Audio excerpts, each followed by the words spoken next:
अस्सलाम वालेकुम। आज का हमारा टॉपिक ऑफ डिस्कशन जो है वो है DNA replication. Basically DNA replication होता क्या है, डीएनए रेप्लिकेशन में कौन से स्टेप्स होते हैं और डीएनए रेप्लिकेशन कैसे होता है हमारे बॉडी में। बहुत ही आसान है दोस्तों, बस आपको कुछ एंजाइम्स का नाम याद रखना होगा और यूँ आपको डीएनए रेप्लिकेशन आ गया। कोई इसमें साइंस रॉकेट या सख्त बात नहीं है। 2 मिनटों में आप बिल्कुल क्लियरली समझ जाएंगे। बस मेरे वीडियो को लास्ट तक देखना है। तो दोस्तों, सबसे पहले डीएनए रेप्लिकेशन क्या होता है?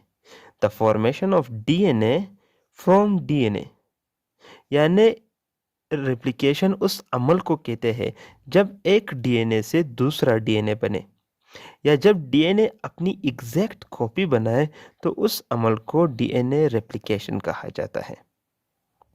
With the help of enzyme, यानी कुछ एंजाइम्स इसमें इन्वॉल्व होंगे। कुछ एंजाइम इस डीएनए का मदद करेंगे ताकि ये अपनी कॉपी बनाए या ये रेप्लिकेट हो।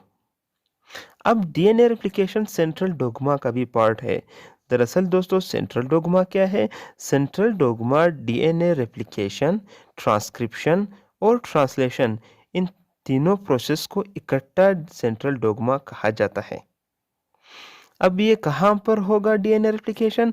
ये इनसाइड द न्यूक्लियस, यानी न्यूक्लियस के अंदर होगा। अब डीएनए रेप्लिकेशन 3 मेजर स्टेप से गुजर कर अपनी कॉपी बनाएगा, जिसमें है यहाँ पे इलोंगेशन नहीं बल्कि इनिशिएशन आएगा। पहला स्टेप्स इनिशिएशन है। सॉरी दोस्तों, गलती से इलोंगेशन लिख गया है यहाँ पे मुझसे। तो इनिशिएशन, अब इनिशिएशन को स्टार्टिंग स्टेप भी कहा जाता है। क्यों?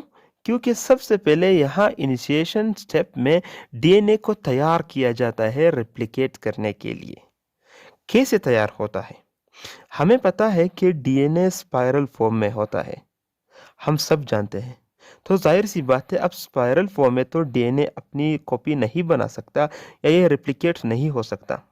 तो सबसे पहले काम ये होता है कि जो स्पाइरल लेडर है उसे कन्वर्ट किया जाता है स्ट्रेट लेडर में। किसकी मदद से? गायरेज एंजाइम की मदद से। ये गायरेज ऐसा एंजाइम है जो स्पाइरल लेडर ऑफ डीएनए को कन्वर्ट करता है स्ट्रेट लेडर ऑफ डीएनए में। गायरेज को टोपो आइसोमरेज भी कहा जाता है। अब इसके बाद क्या होगा? जब डीएनए स्ट्रेट लेडर में हो गया, अब इसके बाद होगा ये कि एक दूसरा एंजाइम जिसे हेलिकेज कहते हैं, वो इस स्ट्रेट लेडर को अनवाइंड करेगा या अनजिप करेगा। क्यों करेगा? क्योंकि डीएनए अपना जो कॉपी स्ट्रैंड है उसे बनाए, या कॉपी बनाए या रेप्लिकेट हो। इसलिए हेलिकेज एंजाइम यहाँ पर वर्क करके इस डीएनए के लेडर को खोल देता है for the purpose of making a new strand. अब दोस्तों, स्टार्टिंग में जो थोड़ा सा पोर्शन खुल गया, डीएनए के रेप्लिकेशन के लास्ट स्टेप तक ये मुकम्मली अनबाइंड हो जाता है, क्योंकि यहाँ पर मुकम्मली फॉर्मेशन ऑफ न्यू स्ट्रैंड हो जाती है। जो थोड़ा सा हिस्सा खुला है डीएनए स्ट्रैंड का, जो स्ट्रेट लेडर है, इसे कहते हैं रेप्लिकेशन फॉर्क। अब यहाँ तक इनिशिएशन जो स्टेप है उसका द एंड हो जाता है। यहाँ पे अब डीएनए तैयार है रेप्लिकेट होने के लिए। अब यहाँ से स्टार्ट होगा सेकंड स्टेप, जिसे कहते हैं इलोंगेशन। इलोंगेशन में होगा क्या कि यहाँ पर प्राइमर अटैच होंगे। डीएनए में प्राइमर अटैच होंगे। अब प्राइमर क्या है? प्राइमर बेसिकली 6 से 10 न्यूक्लियोटाइड पर मुश्तमिल होता है, जिसे प्राइमेज एंजाइम बनाता है। ये प्राइमर ही है जो यहाँ पर अटैच होकर फिर मज़ीद न्यूक्लियोटाइड को बनाएगा। तो दोस्तों, प्राइमर जो है 6 से 10 न्यूक्लियोटाइड पर मुश्तमिल होता है। और दोस्तों, एक ज़रूरी बात कि डीएनए जो रेप्लिकेशन है हमेशा 5' एंड से 3' एंड की तरफ जाएगा। तो यहाँ पर मैंने मेंशन किया है कि always replicate from 5' end to 3' end. इसी वजह से हमें दो स्ट्रैंड मिलते हैं। एक को कहते हैं लीडिंग स्ट्रैंड, दूसरे को कहते हैं लैगिंग स्ट्रैंड। दोस्तों लीडिंग स्ट्रैंड में होता क्या है कि जब प्राइमर अटैच हो जाता है तो जाहिर सी बात है डीएनए रेप्लिकेशन करता है 5 डैश एंड से 3 डैश एंड तक। तो ये इसी तरह सीक्वेंस फॉर्म से चला जाता है और एडिशन ऑफ न्यूक्लियोटाइड करता है। लेकिन दूसरी तरफ तो ये 3 डैश प्राइम एंड है ना, तो यहाँ पर टुकड़ों टुकड़ों में जो है न्यूक्लियोटाइड अटैच होंगे। यहाँ पर न्यूक्लियोटाइड अटैच होंगे, फिर यहाँ पे प्राइमर लगेगा, फिर यहाँ पर न्यूक्लियोटाइड अटैच होंगे, फिर यहाँ पे प्राइमर लगेगा, यहाँ से न्यूक्लियोटाइड अटैच होंगे, फिर यहाँ पर प्राइमर लगेगा, यानी टुकड़ों टुकड़ों में न्यूक्लियोटाइड ऐड होंगे। अब ये जो टुकड़ों टुकड़ों में ऐड हो रहे हैं, इस स्ट्रैंड को कहेंगे लेगिंग स्ट्रैंड, और जो सीक्वेंस फॉर्म में हो रहे हैं उसे कहते हैं लीडिंग स्ट्रैंड। यहाँ पे मैंने एक और बात मेंशन की है, ओकाज़ाकी फ्रेगमेंट। अब दोस्तों ओकाज़ाकी फ्रेगमेंट जैसा मैंने यहाँ पे कहा है कि टुकड़ों टुकड़ों में एडिशन ऑफ न्यूक्लियोटाइड होगा, इस टुकड़ों को कहा जाता है ओकाज़ाकी फ्रेगमेंट। मैंने यहाँ पे मेंशन नहीं किया, यहाँ पे पॉलीमरेज एडिशन ऑफ न्यूक्लियोटाइड करता है जब ये प्राइमर न्यूक्लियोटाइड बनाता है। तीसरा और जो लास्ट स्टेप है डीएनए रेप्लिकेशन का, वो है टर्मिनेशन। बेसिकली टर्मिनेशन में होगा क्या कि जो polymerase enzyme addition of nucleotide कर रहा था वो लास्ट तक पहुंच जाएगा, और यहाँ पे ये जो डीएनए है ये कंप्लीटली इस तरह ओपन हो जाएंगी। क्यों? क्योंकि यहाँ पर एडिशन ऑफ न्यूक्लियोटाइड हो गया मुकम्मल तौर पे। अब ये दोनों स्ट्रैंड बिल्कुल अलग है।